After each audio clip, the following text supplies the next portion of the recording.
your brother, whom you sold into Egypt." The brothers were speechless, fearing for what might come next. But Joseph comforted them, explaining that their actions had been part of a divine plan to save their family from famine. "God made me Lord in Egypt so I could save your lives," he told them.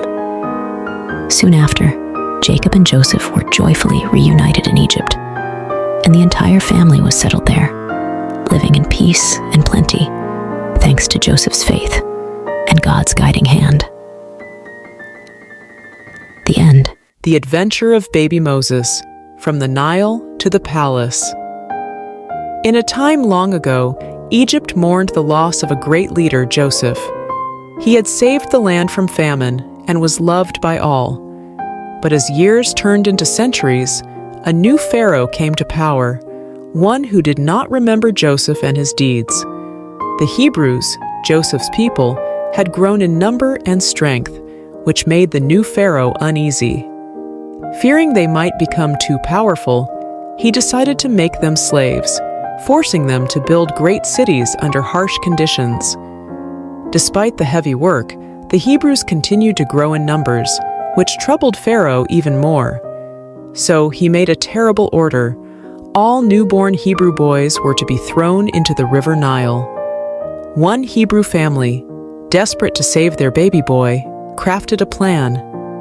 They carefully placed him in a snug, watertight basket and set it afloat among the reeds of the Nile, trusting in a higher power to protect their child. As the basket bobbed gently in the water, the baby's sister watched from a distance, her heart filled with hope and fear. Then, something unexpected happened. Pharaoh's daughter came to the river to bathe and spotted the curious basket among the reeds.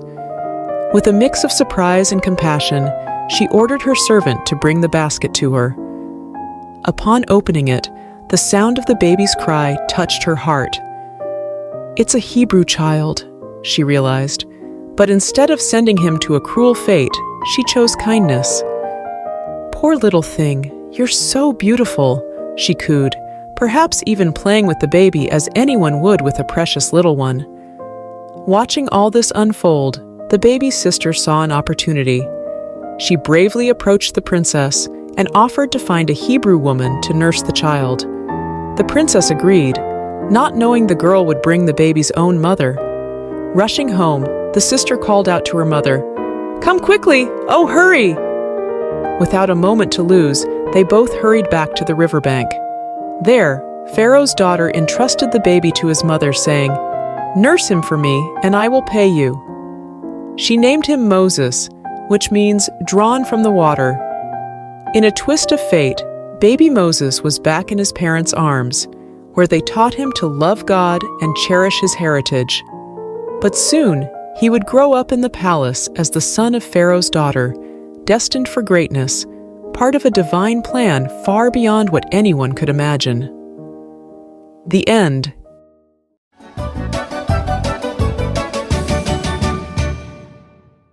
Moses, from prince to leader.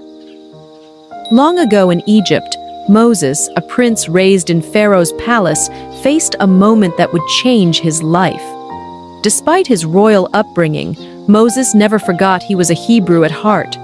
One day, he saw an Egyptian mistreating a Hebrew slave. Feeling a rush of protectiveness, Moses looked around and, seeing no one, stepped in to save the slave but ended up making a grave mistake. The very next day, Moses tried to stop a fight between two Hebrews, only to realize his secret was out. The news even reached Pharaoh, forcing Moses to flee to a faraway land called Midian for safety. In Midian, Moses found himself by a well where he helped the 7 daughters of Reuel, a priest, fend off some rude shepherds. Impressed by Moses' bravery, Reuel invited him home, leading to Moses marrying Reuel's daughter and starting a new life as a shepherd. Meanwhile, back in Egypt, the Hebrews suffered greatly under a new pharaoh. Their cries for help reached the heavens, and God was listening. 40 years had passed since Moses left Egypt. While tending his flock, Moses saw something incredible. A bush engulfed in flames that didn't seem to burn up. Curious, Moses went closer, only to hear God's voice calling him by name. God told Moses to take off his sandals, for he was standing on holy ground. God had a mission for Moses to lead the Hebrews out of Egypt and free them from slavery. Moses was scared and unsure, especially about speaking to Pharaoh. But God showed Moses miraculous signs, turning his staff into a serpent and then back again, and even curing his hand from leprosy to prove his power. Still hesitant, Moses worried about his speaking abilities. God, growing impatient with Moses' doubts, promised Aaron, Moses' brother, would help speak for him. Moses bid farewell to Jethro and set off to Egypt with his family. In the mountains, Aaron met Moses, and together they shared God's plan with the Hebrew leaders, who were amazed by the signs and worshipped God, filled with hope. Moses and Aaron then bravely approached Pharaoh, delivering God's message, "Let my people go." But Pharaoh's heart was hard. He refused to listen. God was ready to show his great power to change Pharaoh's mind, marking the beginning of an epic journey for Moses, from a prince in Egypt to a shepherd in Midian, and finally, a leader of his people. The end.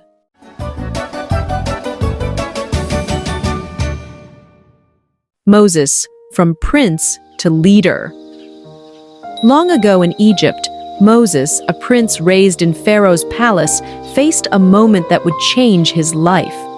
Despite his royal upbringing, Moses never forgot he was a Hebrew at heart. One day, he saw an Egyptian mistreating a Hebrew slave. Feeling a rush of protectiveness, Moses looked around and, seeing no one, stepped in to save the slave but ended up making a grave mistake. The very next day, Moses tried to stop a fight between two Hebrews, only to realize his secret was out. The news even reached Pharaoh, forcing Moses to flee to a faraway land called Midian for safety. In Midian, Moses found himself by a well, where he helped the 7 daughters of Reuel, a priest, fend off some rude shepherds. Impressed by Moses' bravery, Reuel invited him home, leading to Moses marrying Reuel's daughter and starting a new life as a shepherd. Meanwhile, back in Egypt, the Hebrews suffered greatly under a new pharaoh. Their cries for help reached the heavens, and God was listening. 40 years had passed since Moses left Egypt. While tending his flock, Moses saw something incredible: a bush engulfed in flames that didn't seem to burn up. Curious, Moses went closer, only to hear God's voice calling him by name. God told Moses to take off his sandals, for he was standing on holy ground. God had a mission for Moses to lead the Hebrews out of Egypt and free them from slavery. Moses was scared and unsure, especially about speaking to Pharaoh. But God showed Moses miraculous signs, turning his staff into a serpent and then back again, and even curing his hand from leprosy to prove his power.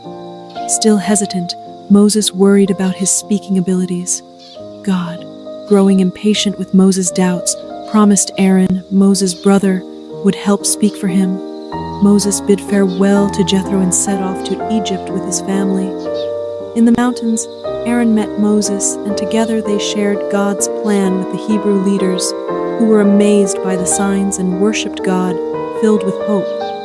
Moses and Aaron then bravely approached Pharaoh, delivering God's message, "Let my people go." But Pharaoh's heart was hard. He refused to listen. God was ready to show his great power to change Pharaoh's mind, marking the beginning of an epic journey for Moses, from a prince in Egypt to a shepherd in Midian, and finally, a leader of his people. The end.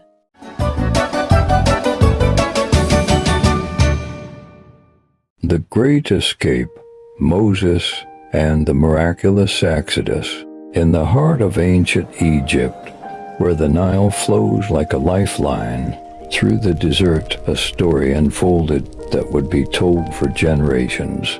Pharaoh, the mighty ruler of Egypt, was filled with anger. God had commanded him through Moses to free the Israelite slaves, but Pharaoh's heart was as hard as stone.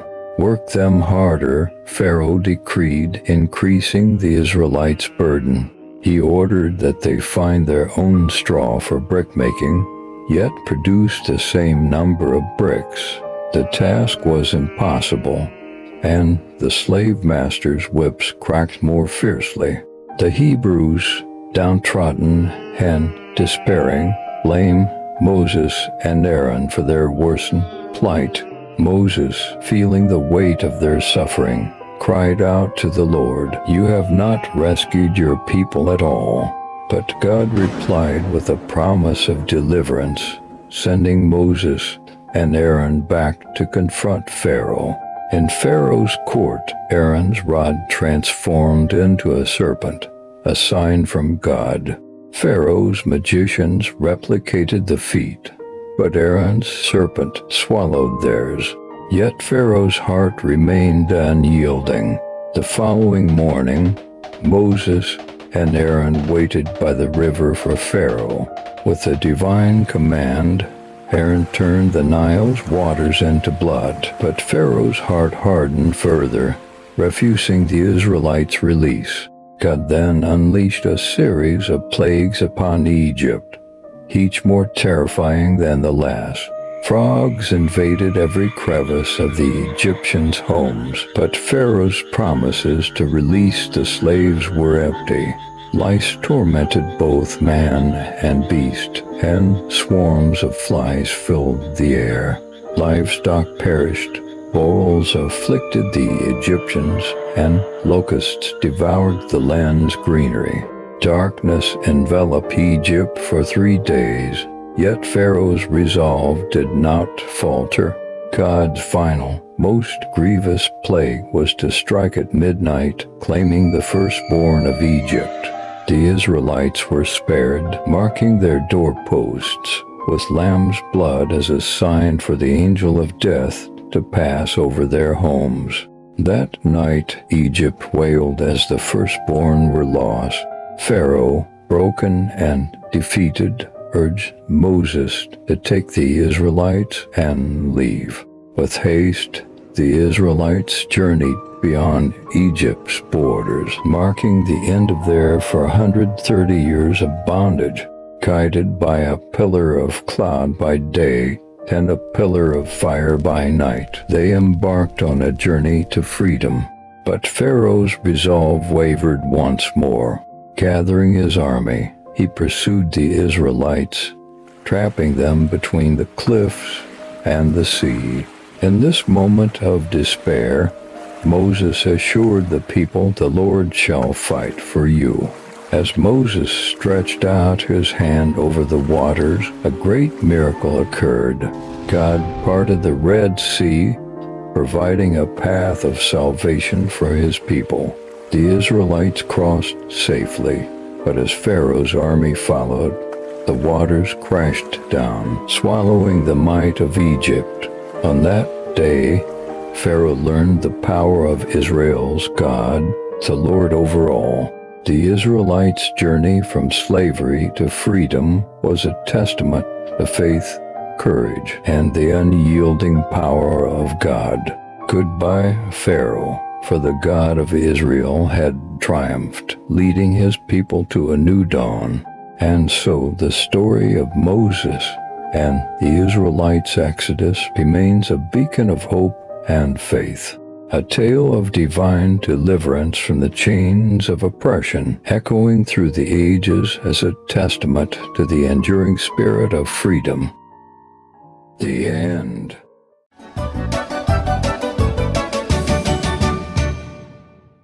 "40 Years of Faith, the epic journey from Egypt to Canaan." In a monumental act of deliverance, God freed the Israelites from Egyptian bondage. Moses, leading this newly liberated nation, initiated a song of worship, praising God's glorious triumph. But the harsh desert soon tested their faith. Thirsty and despairing at a pool of bitter water, their complaints rose to heaven. Yet God responded with kindness, transforming the water into a refreshing drink. Their complaints didn't cease there.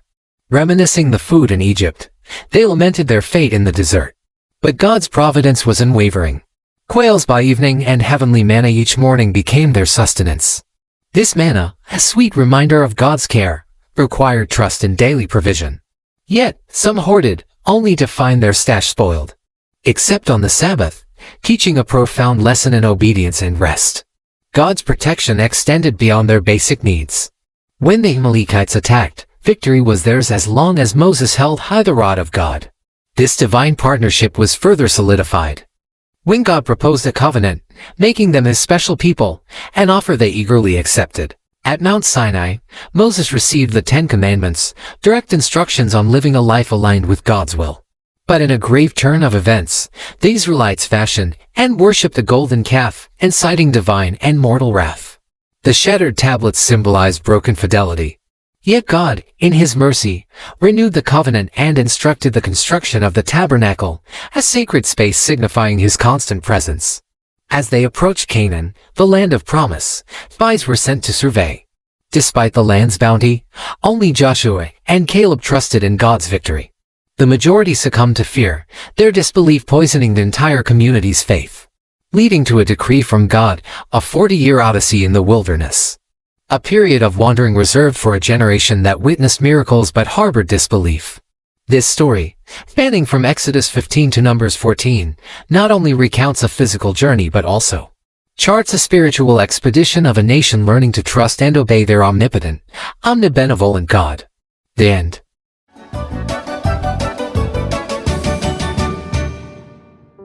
The life of Jesus Christ.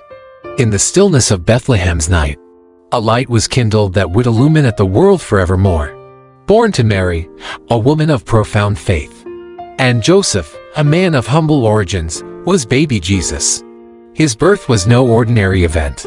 It was the fulfillment of ancient prophecies, heralding the arrival of the Messiah, a beacon of hope for all humanity. Word of this miraculous birth traveled swiftly, and settling King Herod, who saw in the newborn king a threat to his reign. In a dark decree, he ordered a massacre, hoping to extinguish this emerging light. Yet, under divine guidance, Mary and Joseph fled to Egypt, safeguarding the promise of salvation. Even as a child, Jesus' wisdom was unparalleled, captivating the learned men of the temple with insights far beyond his years.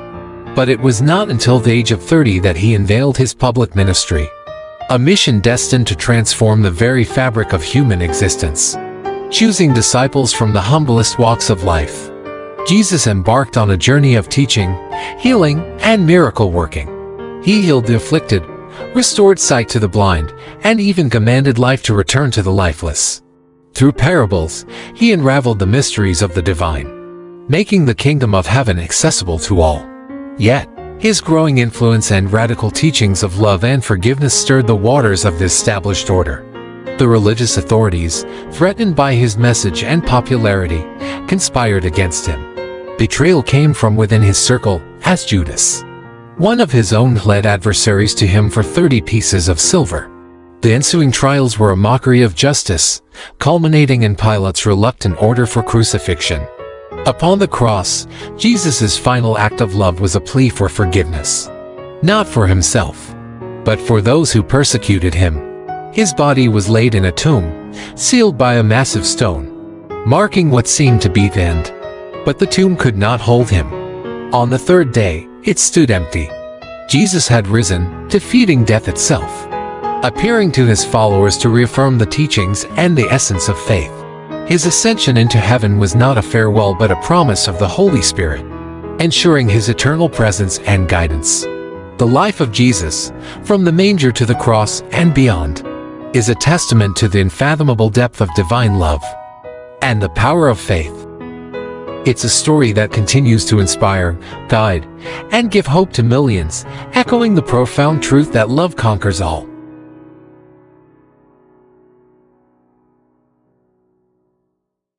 Joshua and the walls of Jericho. In the wake of Moses' passing, a new chapter unfolded for the Israelites. Joshua, anointed by divine decree, stood at the threshold of immense responsibility. He understood that before he could marshal his forces for the battles ahead, he needed to fortify his spirit and align his heart with God's will. As Joshua stepped into his role, God's promise was clear: adhere to the divine commandments, and prosperity and victory in the promised land would be theirs. The Israelites, in turn, pledged unwavering loyalty to Joshua, echoing their commitment to follow God's word. With strategic foresight, Joshua dispatched spies to Canaan, eyeing the formidable city of Jericho. It wasn't long before the king of Jericho, tipped off about the covert visitors, ordered a citywide manhunt. The spies, seeking refuge in Rahab's home, found themselves in peril. But Rahab, recognizing the hand of God with the Israelites, chose to protect them, securing a promise of safety for herself and her family in return. The path to Jericho presented its own trial. The formidable Jordan River. With no bridge in sight, the challenge seemed insurmountable. Yet, faith paved the way where no path existed. As the priests, bearing the Ark of the Covenant, stepped into the river's edge, the waters parted, mirroring the miracles of old. This miraculous crossing, marked by 12 stones at the riverbed and on Canaan's shore, would stand as eternal testaments to God's power and faithfulness. Jericho loomed ahead, its massive walls a daunting barrier. Yet, the appearance of the captain of God's army served as a divine assurance to Joshua that the battle's outcome was already decreed in the heavens. The instructions given to Joshua were unconventional. A silent march around Jericho for 6 days, followed by a climactic procession on the 7th day, culminating in a triumphant blast of trumpets and a unified shout from the Israelites. The walls of Jericho, so long a symbol of invincibility, crumbled to dust, leaving only Rahab's abode untouched, a sign of the covenant kept by the scarlet cord. Rahab and her family were spared, a token of God's mercy amidst judgment. In the aftermath, Jericho's riches were consecrated to God, and Joshua pronounced a dire curse on any who dared to rebuild the city.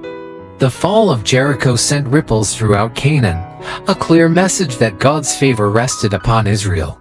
This narrative, rooted in the ancient text of Joshua 1-6, not only recounts a pivotal moment in Israel's history, but also reflects the enduring truth that faith, obedience, and divine guidance can topple the mightiest of obstacles. The end. The mighty Samson, a tale of strength and fate. Long ago, in the land of Israel, under the shadow of Philistine rule, a special child named Samson was born. His birth was a miracle to his mother, who had never been able to have a child. An angel visited her, announcing that she would bear a son who would be a Nazirite from birth. A Nazirite meant he was dedicated to God. The secret to Samson's extraordinary strength lay in a single vow. He must never ever cut his hair. As Samson grew, so did tales of his incredible strength. One day, while Samson was hanging out with a girl named Timnah, a scary big lion attacked him. He battled the fearsome lion with nothing but his bare hands, tearing it apart as if it were a mere piece of paper. This feat amazed all who heard it, showcasing the special power Samson had received from God. Samson's life was a roller coaster of thrilling victories and personal challenges. He frequently clashed with the Philistines, who were cruel to the Israelites. In one remarkable battle, fueled by rage, Samson used the jawbone of a donkey to defeat 1,000 Philistine soldiers, displaying his unbelievable strength, a gift from God. However, Samson's greatest challenge was not on the battlefield but in his heart. He fell deeply in love with a woman named Delilah. The Philistines saw their opportunity and coerced Delilah into uncovering the secret of Samson's strength. After many attempts, Samson finally revealed to her that his power would vanish if his hair were cut. His hair was his only weakness. One night when Samson was asleep, Delilah made a Philistine cut his hair. Samson lost all of his mighty strength and could not fight anymore. The Philistines captured him with ease, treating him harshly and imprisoning him after blinding him, marking the lowest point in Samson's life. But with every passing day of being locked up in prison, Samson's hair grew longer again, and with it, a glimmer of his former strength returned.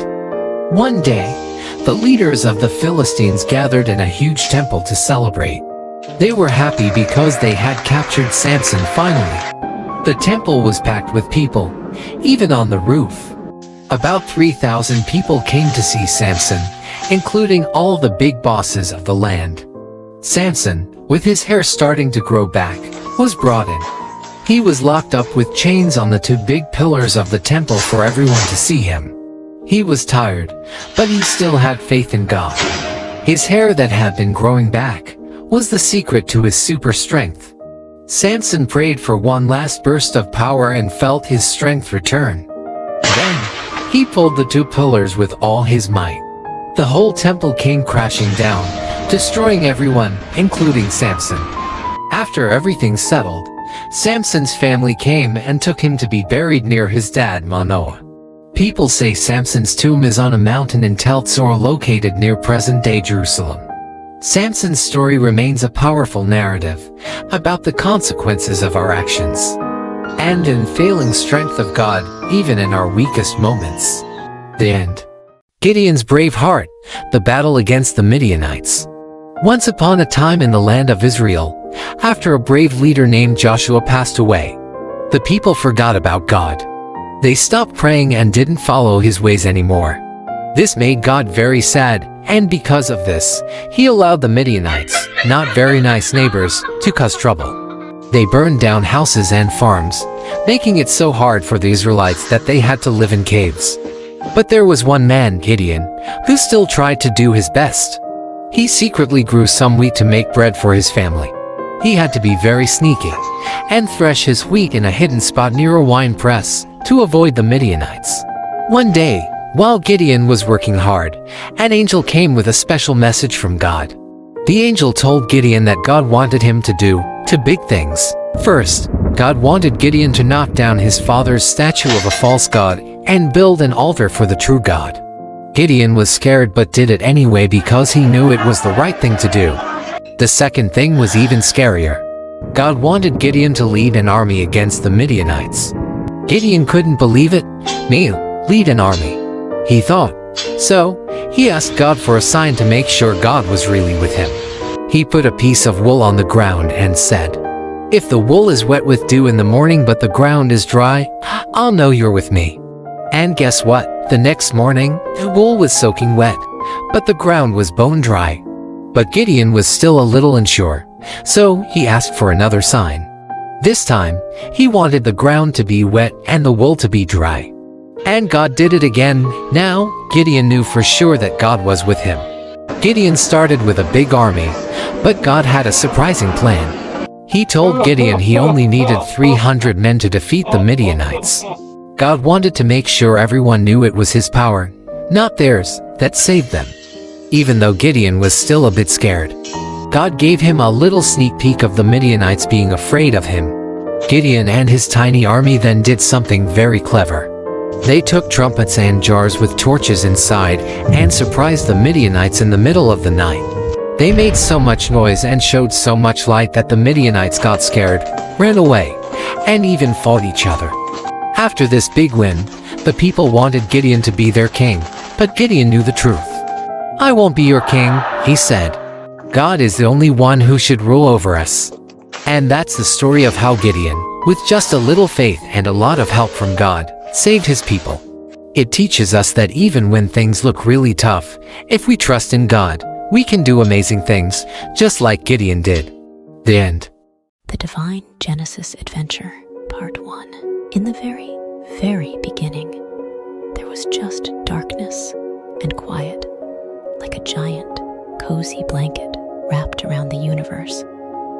But then, with a twinkle in his eye, God whispered, "Let there be light." And suddenly, the darkness vanished, making room for the most spectacular show on earth. The Divine Genesis Adventure.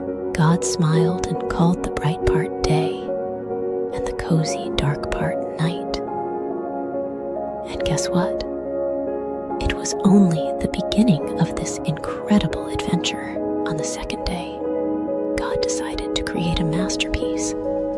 The sky, so big and blue,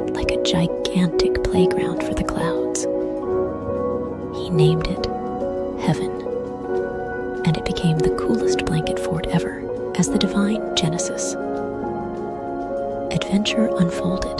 God scooped up the waters and gave the land a big, welcoming hug.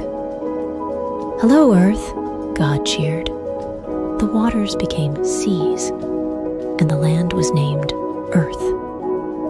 God giggled and said, "It's fantastic." Now, on the third day, God got artsy.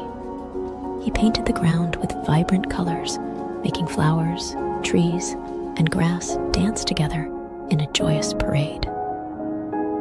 Each tree had its own special fruit, and God thought it was the most dazzling garden ever. The fourth day brought the grand light show. God placed the sun to play tag with the clouds during the day, the moon to peek out at night, and the stars to twinkle like the friendliest fireflies. The sky turned into a magical canvas painted with celestial wonders. But wait, there's more. On the fifth day, God threw a party in the oceans and the sky. Playful fish and graceful birds, and God blessed them with the best dance moves and flying tricks. Be fruitful and multiply. God cheered, and the party went on. Now, for the most exciting part, the sixth day. God created land animals, each with its own quirks and charm. Lions roared, monkeys swung, and butterflies fluttered. But then, in the spotlight of the Divine Genesis adventure, God created humans, Adam and Eve. God shaped them with love, like the most fantastic sculptures. He breathed life into them and said, "You're my special creation. Take care of this wonderful world."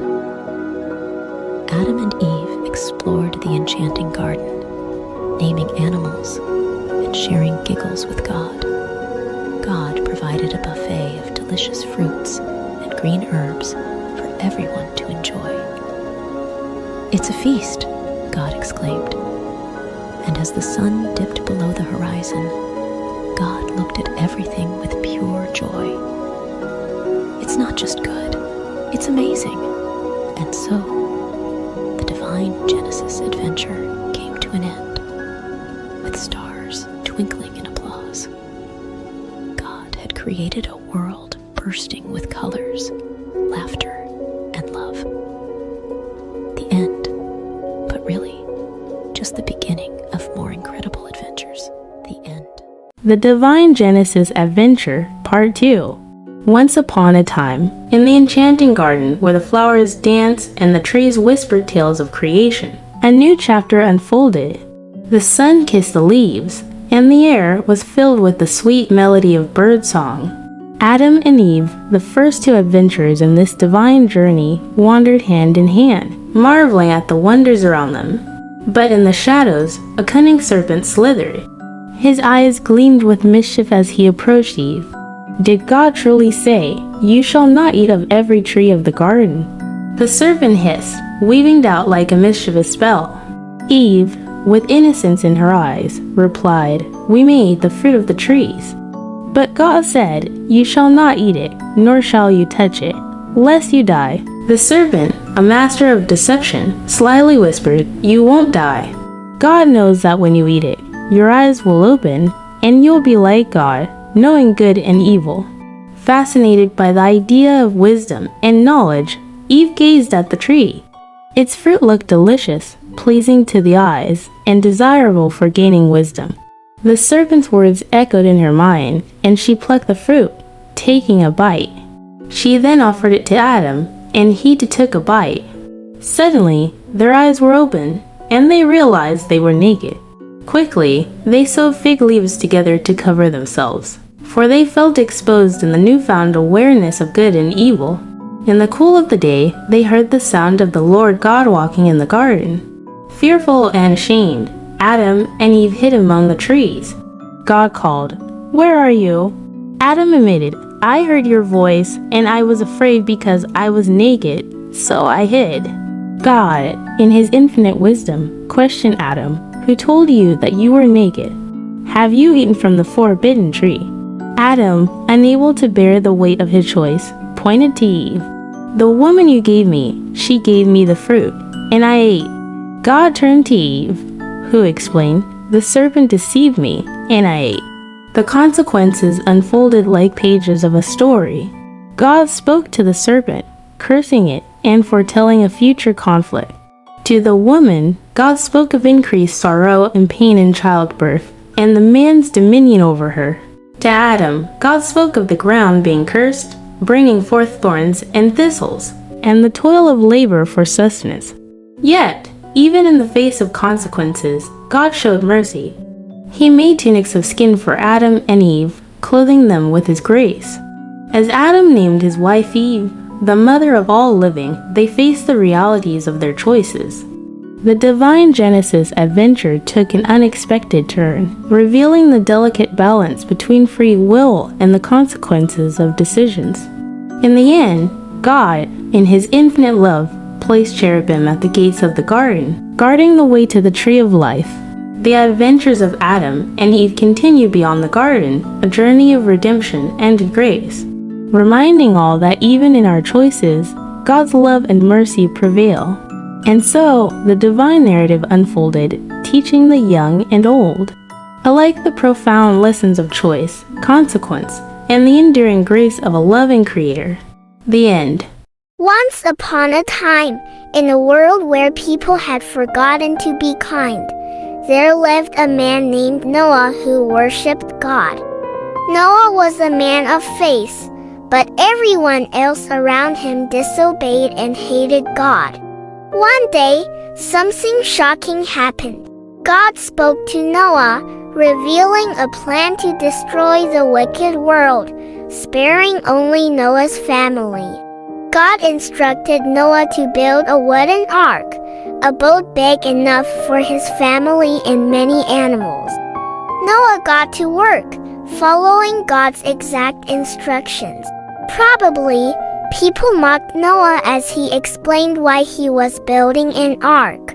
But Noah kept building, also spreading the word about God, though nobody listened. As the ark neared completion, God brought animals of all kinds, 7 of some species, 2 of others.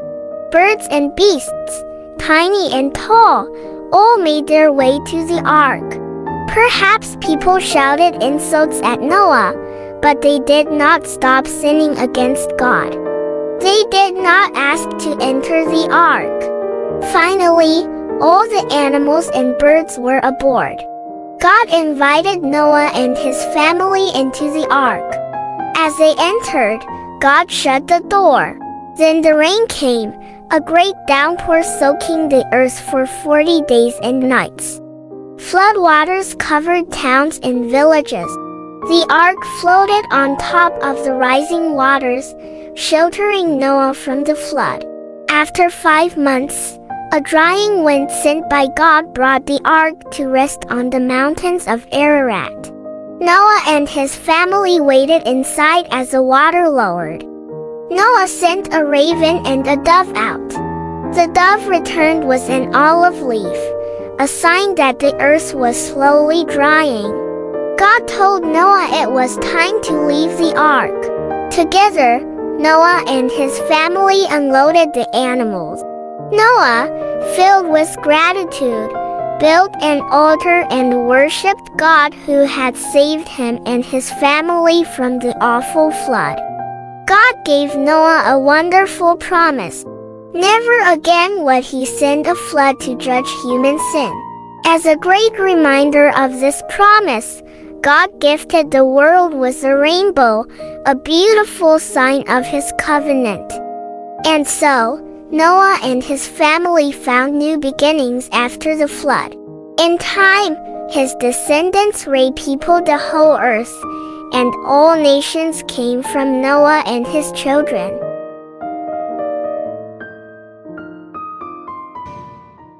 God's promise to Abraham. Long ago, after a big flood washed the earth clean, Only Noah and his family were safe on a big boat with lots of animals. When the water went away, people started to build things again. They had a big idea. Let's build a tall tower that touches the sky, right up to the stars. They wanted to stay together and be friends forever. But something magical happened. Suddenly, everyone started speaking in different languages.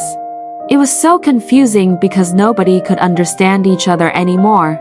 So, the people split up, finding new places to live with others who spoke the same language. The big city they left behind was called Babel, which means a big mix-up. Then, in a place called Ur, God talked to a man named Abram.